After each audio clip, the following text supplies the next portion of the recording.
Stranger Things, mais conhecido aqui no Brasil como Bagulho Sinistro. Saiu a terceira temporada de Stranger Things e agora a gente vai fazer aquela análise básica aqui no The Geek Center sobre o que eu achei no balanço geral sobre toda essa terceira temporada de coisas coisadas, meus amigos. Roda aí a vinheta e vamos lá.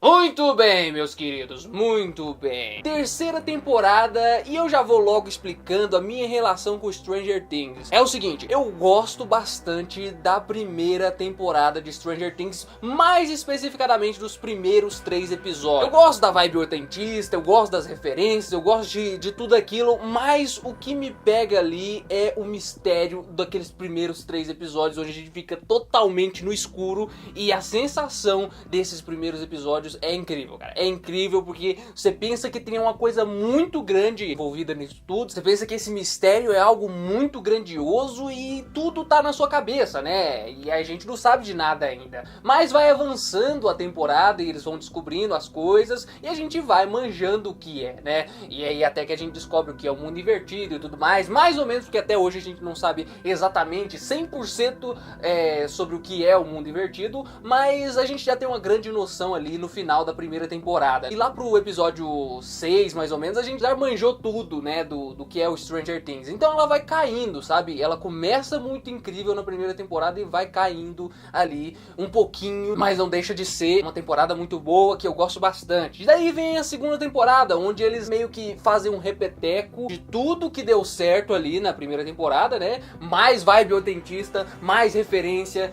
e menos conteúdo, julgo eu, porque é mais do mesmo, a mesma ameaça do mundo invertido. Eles não explicam muita coisa mais do mundo invertido, só deixam maior, deixam mais grandioso, mas não avança muito, sabe, a trama geral, que é a questão de o que é o mundo invertido e pra onde é que isso vai, né? Eles não avançam muito no que de fato interessa, né? E é bola pra frente, né? Vamos lá, vamos evoluir esse negócio aí. Não é bem isso, sabe? É só uma temporada onde eles tinham mais orçamento pra fazer efeitos mais bonitos e tudo mais, e eles podiam fazer coisas maiores porque já era um sucesso tremendo. E aí eles aumentam a escala, mas não a qualidade, sabe? Eu acho que o roteiro na segunda temporada, ele sofre um pouco, sabe? Ele sofre um pouco de falta de conteúdo e tudo mais. Mas tinha uma coisa que segurava, que era os guri, né? Os guri, a interação dos guri era muito boa, né? A interação daquelas crianças era muito boa. Só que a segunda temporada é um tanto quanto esquecível. A primeira temporada também era muito superestimada, né? Na época que saiu, todo mundo endeusava o Stranger Things, coisa que não é muito válido, né? Porque Stranger Things tem seus defeitos sim, e não é tudo isso que o pessoal falava. O pessoal achava que era tipo a melhor série de todos os tempos e tá longe disso, tá longe disso. E aí teve essa segunda temporada aí, que foi mais abaixo ainda, e aí anunciaram a terceira, né?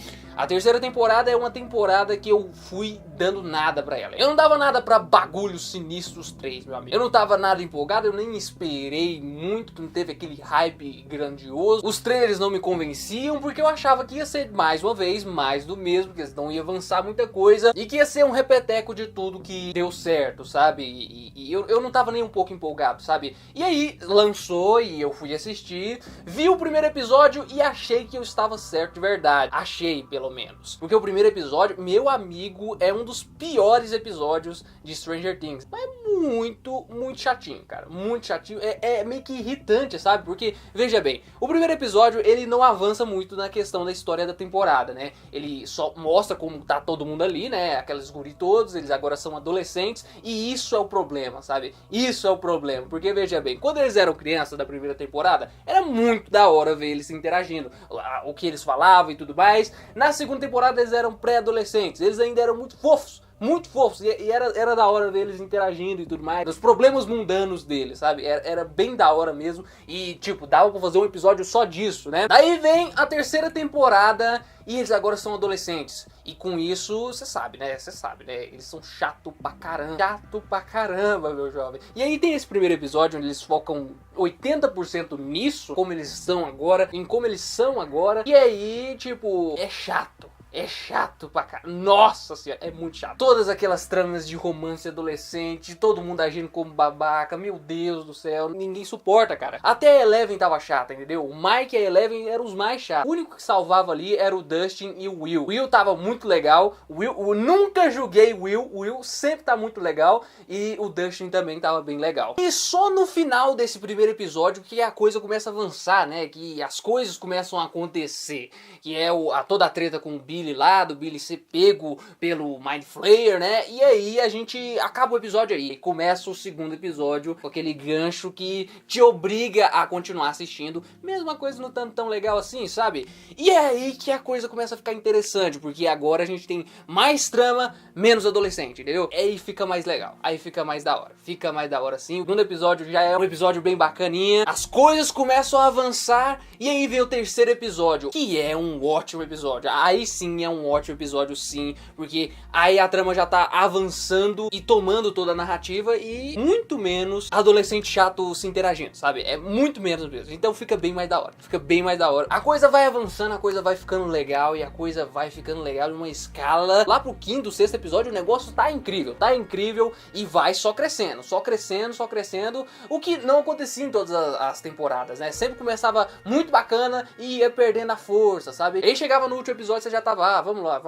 Nessa temporada não, a cada episódio o negócio vai subindo e ficando melhor e ficando mais interessante e muita coisa muito bem feita rola aí nessa temporada. A começar pelas ameaças, né? O que é uma história sem um bom vilão, né? Os vilões dessa temporada são muito bons, são vilões assim que te fazem sentir um peso muito bacana de ameaça. A começar pelo monstro, né? O Mind Flayer, a nova personificação dele, que é um pouquinho mais do mesmo. A gente tem que admitir que ele se comporta exatamente como o Demogorgon, só que ele é um bicho mais overpower, né? Ele se desintegra naquele monte de carne moída lá, aquele trem, meu Deus, que coisa nojenta. E isso é muito legal, visualmente falando, ele é um monstro muito mais legal que o Demogorgon, que os Democantes, muito mais medonhos. Quando ele entra em cena, você realmente sente que o negócio tá em perigo, mesmo você tendo a Eleven lá, que é geralmente a coisa mais overpower do Stranger Things, que resolve tudo quanto é problema e tudo mais. Aqui não.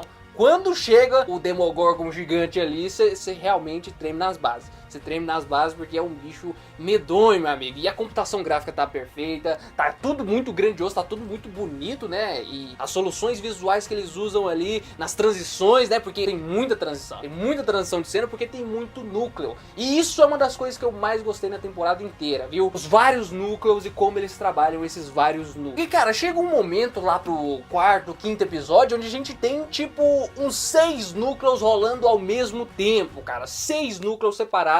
Todo mundo se separa. A gente tem um núcleo do Mike e do resto dos guris, o Lucas e o Will. A gente tem um núcleo das meninas, né? O núcleo da Eleven e da Max. Temos o núcleo do Gene Hopper e da Joyce Byers. Temos o núcleo da Nancy e do Jonathan lá naquele jornal lá. Daí temos o núcleo do Steve e do Dustin, e a nova personagem lá, que inclusive é incrível. E esse núcleo foi o meu preferido da temporada. Foi o mais interessante, o mais engraçado. Uma coisa que a temporada também faz muito bem é dosar o humor da maneira correta, sabe? Tem muito humor, tem mais humor do que nas outras temporadas, sabe? Muito mais, inclusive. Mas é muito mais acertado e é engraçado de verdade e mesmo assim não tira atenção, sabe? E isso também é muito difícil de fazer. Mas voltando na questão dos núcleos, né? A gente tem todos esses núcleos ainda e ainda tem o núcleo do vilão, né? O núcleo do Billy, que é um núcleo rapidinho, mas mostra o que o vilão anda aprontando. E é muito núcleo, cara. É muito núcleo, um elenco muito grande e é muito difícil de trabalhar isso tudo, desenvolver todo mundo ao mesmo tempo e a história dá função pra todo mundo ali e todo mundo tem uma função, viu? Todo mundo tem uma função, sem exceção, sabe? Sem exceção. Até os personagens novos, a maioria são muito interessantes. E eu acho massa como eles conseguem intercalar todas essas cenas, todos esses núcleos, sem que eles fiquem muito tempo sem aparecer, sem que a gente fique desapontado quando eles cortam do nada uma cena e encaminham pra outro núcleo. Você não sente falta de um núcleo, sabe? Quando você começa a sentir falta dele, ele já logo vem. E isso é muito massa, viu? Isso é muito massa e muito difícil de fazer. Muitas histórias não conseguem fazer isso, mas muitas mesmo, e eles conseguem fazer isso com perfeição com 6 núcleos, cara, é muito complicado, e é muito legal como cada um vai desvendando uma peça do quebra-cabeça, e aí você como telespectador, que tem o big picture da coisa, você tá vendo tudo por cima, você consegue ver onde essas peças se encaixam uma com a outra, sabe? E aí você fica louco pra que eles se juntem e conectem as peças, sabe? Conectem as coisas e comecem a resolver o problema, porque tá tudo conectado ali. E aí você fica louco pra eles se juntarem, sabe? E isso é muito da hora, sabe? Porque quando eles realmente se juntam, é muito legal, cara. Quando a gente tem todo mundo junto, é muito da hora mesmo. E voltando da ameaça, né? Além do Demogorgon, além da ameaça do mundo invertido, a gente tem a ameaça humana, que é a questão dos russos, né? A questão dos russos, da União Soviética, da Guerra Fria, meu amigo. Os caras estão trabalhando lá dentro de Hawkins, no subterrâneo daquele shopping lá, e é muito da hora como eles descobrem isso, como eles infiltram lá, como isso acontece, e a questão de ser os russos, né? É uma ameaça muito mais palpável porque ela já existiu, sabe? Principalmente naquele contexto ali, naquele contexto daquela época e naquele contexto americano. Aquele clássico embate entre americanos e russos, né? Aquela coisa que a gente já conhece da vida real, entendeu? Então fica muito mais palpável, eles conseguem trazer aquela vibe lá dos russos, fica muito da hora mesmo. E aí, como eu disse, né? O negócio foi numa crescente, foi melhorando, o negócio fica gigantesco, a trama é muito grandiosa, e aí chega o grande finale, né? O grande finale, os últimos 2 episódios são muito incríveis. Eu nunca fui muito fã dos grandes finales de Stranger Things, sabe? Eu acho que quando ela chega no final, ela já tá desgastada, sabe? A gente já tá desgastado porque é uma série feita pra você maratonar, né? Então a gente já tá desgastado no final, mas nesse caso não. Nesse caso, a maratona dos 8 episódios foi direta, né? Eu assisti tudo seguido e não me cansei. Não me cansei em nenhum momento. Na verdade, chegou no final e eu tava loucão, pilhado pra assistir tudo. E o final é massa demais, viu? O último episódio é massa demais. É ação pura, né? Ação pura. O episódio é ação do início ao fim. E mesmo assim, você não cansa, cara. Você não cansa nunca. Porque o negócio é muito bem feito, cara. É muito bem feito. Não é repetitivo o negócio. E uma coisa me surpreendeu, cara. Uma coisa me surpreendeu antes do último episódio, o que me fez temer mais ainda e deixar o último episódio muito mais bacana, que é a questão de eles estarem de fato arriscando, né? Querendo que a história tenha peso de verdade, consequência de verdade, porque no início da temporada eu falei, vamos lá, olha só essa cena de perigo, que perigo, não é mesmo? Logo vai acontecer um Deus Ex Machina aí e tudo vai se resolver e ninguém vai morrer aí nesse negócio. Porque é isso que acontece, sabe? E mesmo nesse último episódio tem um monte de Deus Ex Machina, né? Aquela coisa que acontece no último segundo que resolve o problema todo. Tem toda hora acontece, o que é meio pobre na questão roteirística, mas que funciona aqui. Até que funciona. Se você fazer vista grossa, funciona. Mas a questão é que nessa temporada eles arriscam, sabe? Eles arriscam e tem perdas, pessoas morrem, vocês sabem quem é. E não é simplesmente o Bob, sabe? Que é na última temporada, que é o Bob que morre. Não é a Barbie, né? São personagens importantes, cara. São personagens importantes. Quando a gente perde eles, você sente o peso do negócio. Você se sente triste mesmo. Porque não era pra esse cara morrer, cara. Não era pra esse cara morrer. E isso acrescenta uma camada de peso muito maior, porque é aquela coisa, né? O pessoal não tá seguro, né? O pessoal pode morrer mesmo. Olha aí, ó. O cara morreu aqui. Um cara importante que inclusive foi o melhor personagem daqui desse negócio. Agora, daqui pra frente, já que eu vou concluir agora a análise, vai ter um pouquinho de spoiler. Se você ainda não assistiu, fecha o vídeo, né? Vai lá assistir e aí depois você volta aqui e assiste o resto. Spoilers agora, spoilers. E é o seguinte, cara. Gene Hopper foi o melhor personagem da temporada, viu? O melhor personagem da temporada de longe. A atuação dele, não só dele, mas dessa galera toda, do Billy principalmente, que é muito marcante também. Os atores de mais peso ali, eles seguram muito bem, sabe? Principalmente ali, aquele núcleo do Dean e da Joyce, que são 2 puta atores interagindo ali, é incrível, cara. Aquele é um dos melhores núcleos, sabe? Só perde pro núcleo do Steve e do Dustin, né? Que é incrível pra caramba também. E você ter essa temporada incrível por esse personagem, né? Do Gene Hopper, já era um ótimo personagem, mas que agora se tornou um dos melhores personagens da série. E no final você perde ele, você vê ele morrendo, cara, é muito pesado, viu? É muito pesado, principalmente pra um Stranger Things da vida, né? Uma série que você nunca imaginou que os personagens principais, os mais queridos, iriam morrer, e morreu. Gosto da reação da Eleven, gosto do quanto ela sente falta, eu gosto da cena em que ela lê a carta, e gosto do encerramento dessa temporada em si, sabe? O encerramento é muito bom, cara. O Will se muda da cidade, né, junto com a Eleven, junto com a Joyce e o Jonathan, e é bem triste a despedida, cara. É emocionante, sabe? Aquele suor másculo desce pelos olhos, meu jovem. Enfim, eu achei corajoso a consequência que eles quiseram dar pra essa temporada, viu? Eu achei corajoso. É claro que, pelo jeito que aquela cena foi construída, talvez o Hopper esteja vivaço ainda, né? Ele pode muito bem ainda estar vivo por causa daquela cena pós-crédito, né? Onde os russos chegam naquela cela lá e falam, não o americano, aquela coisa toda. Então pode ser que o Hopper ainda esteja vivaço e a gente vá ver ele voltar na quarta temporada de Stranger Things. O que eu não quero que aconteça, sabe? Eu não gostaria que ele estivesse vivo, mas provavelmente está. Provavelmente tá vivaço aí e ele escapou daquela explosão ali, pulou ali aquelas grades e foi para aquele mesmo rumo que o Dustin e o Steve foi, sabe? Quando eles chegaram ali também, foi capturado pelos russos antes dos americanos chegarem. É muito plausível a teoria e ela tá com cara de ser real, sabe? Só que eu não queria que fosse. Não queria que fosse porque eu gostei daquele final, gostei das consequências, porque se ele voltar, aí o pessoal na próxima temporada vai achar que não tem mais consequências, sabe? Que ninguém vai morrer e tudo mais. Então quando chegar nas grandes cenas de tensão, de perigo e tudo mais, ninguém vai temer tanto quanto temeria se realmente soubesse que os personagens principais, os mais importantes do calibre do Hopper, por exemplo, podem morrer, sabe? Que eles estão realmente em perigo. A gente tem a morte do Billy também, a gente tem a morte daquele russo carismático lá que apareceu, né? Aquele cientista russo lá que tava se tornando um ótimo personagem e tudo mais, extremamente engraçado, extremamente carismático, e o cara morre do nada ali, da maneira mais triste possível. E os vilões, né? Aquele cara meio exterminador do futuro, né? Que aparece lá. Esse vilão da raiva, viu? Esse vilão da raiva, viu? Porque ele é muito overpower, sabe? E ele na porrada, ele ganha de todo mundo. Então é muito legal isso, você vê isso nessa temporada, que é a questão do vilão ser muito mais forte do que o mocinho, sabe? A todo momento eles estão expostos em situações onde eles não são páreo pra ameaça, né?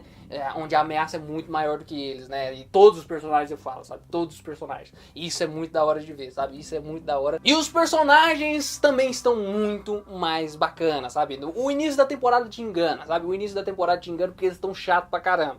Chato pra caramba, mas quando a trama começa a acontecer, quando o mundo invertido volta pra equação e a coisa, o que importa começa a avançar, aí eles ficam legais. Todos eles, no caso, né? Até os que não eram legais lá nas últimas temporadas ficam muito legais aqui nessa temporada. Como é o caso da Nancy, por exemplo, sabe? Que tá incrível nessa temporada, sabe? Ela se tornou uma das melhores personagens, porque essa questão dos sonhos dela, né? De ela correr atrás, aí se sobressair no ramo do jornalismo e tudo mais, e de ninguém acreditar nela, eu acho isso muito da hora, viu? Acho isso muito da hora. E na hora da porrada ela pega o extintor e mete na cara do cara, mano. É muito da hora também. Gosto do que eles fazem aqui com os personagens todos, sabe? E principalmente com a Eleven, sabe? Aquele negócio de ela no final perder os poderes, né? Eu espero que demore pra voltar os poderes dela ou que nunca voltem, né? Porque a Eleven é um grande deus ex machina aí do Stranger Things, né? Ela é muito overpower e mesmo a ameaça agora sendo muito maior do que ela e ela sozinha não dando conta mais, ela não deixa de ser um deus ex machina. E agora ela sem poderes, na próxima temporada é uma grande trama pra ela, sabe? Uma brecha pra uma grande trama de ela se desenvolver sem os poderes, né?